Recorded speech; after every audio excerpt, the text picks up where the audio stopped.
G'day, how you going? We're going to talk about the initial download of your data.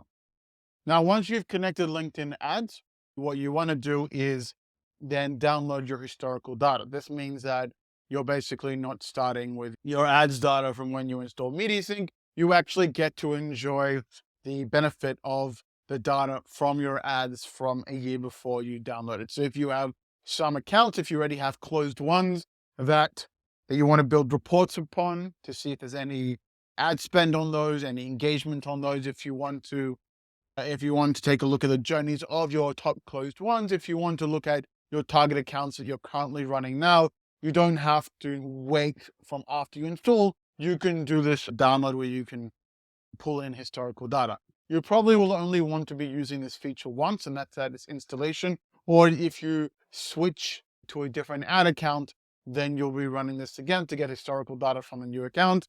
Otherwise, you could probably skip this. So what do you do after you've gone through this step here of the connect your LinkedIn? You've chosen your ad account. What you'll want to do is go to this manual update and click download data. We'll bring up this screen with this loading screen.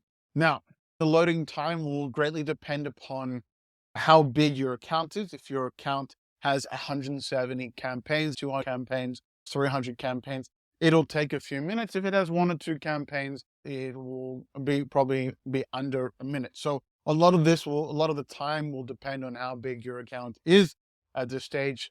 There's no estimation of how long it will take. As you can see, now that the actual data has downloaded, it gives you this message that says, thanks, the data has been downloaded.